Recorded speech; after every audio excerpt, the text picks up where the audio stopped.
পঞ্চায়েত নির্বাচনে ৩,৩৮৩টি আসনে কংগ্রেস প্রার্থীরা মনোনয়ন জমা দিতে পারেননি।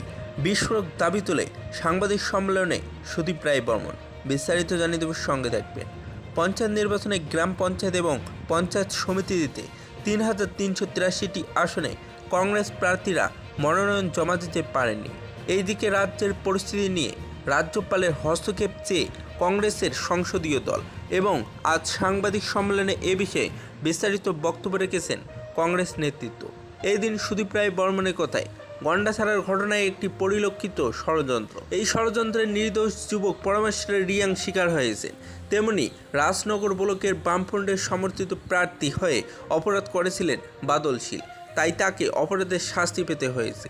বিজেপির শাসনকালে তীব্র অরাজকতার সৃষ্টি হয়েছে, কিন্তু আশ্চর্যের বিষয়, সেই বিজেপি নিজেকে গণতন্ত্রের পূজারী বলে থাকে। শ্রী বর্মনের দাবি, পঞ্চায়েত নির্বাচনে গ্রাম পঞ্চায়েত এবং পঞ্চায়েত সমিতিতে ৩,৩৮৩টি আসনে কংগ্রেস প্রার্থীরা মনোনয়ন জমা দিতে পারেনি। গতকাল কংগ্রেসের তরফ থেকে পুলিশকে জানানো হয়েছিল কোন কোন ব্লকে মনোনয়ন জমা দেওয়া হবে।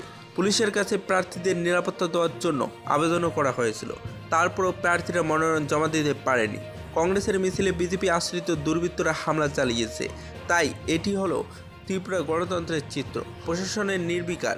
এবং তিনি বললেন, পঞ্চায়েত নির্বাচনে তীব্র ভয়াবহ পরিস্থিতি বিরাজ করছে।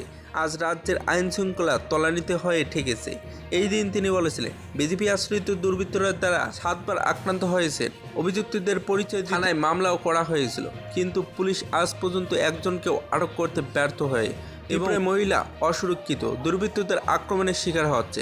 সারা রাজ্যে অরাজকতা চলছে। এর বিরুদ্ধে কংগ্রেসকে একত্র হয়ে লড়াই করতে হবে। বিজেপির অন্তর্দলীয় কোন্দলের কারণে জনসাধারণ এবং বিরোধী দলকে তার খেসারত দিতে হচ্ছে বলে দাবি করলেন তিনি। যদি ভিডিওটি ভালো লাগে তাহলে একটি লাইক দিবেন, চ্যানেলে নতুন হলে সাবস্ক্রাইব করে পাশে থেকে বেল আইকনটি প্রেস করে রাখবেন এইরকম লেটেস্ট ভিডিও আপডেটগুলি সর্বপ্রথম পাওয়ার জন্য। রিপোর্ট এজিট অফ বাংলা।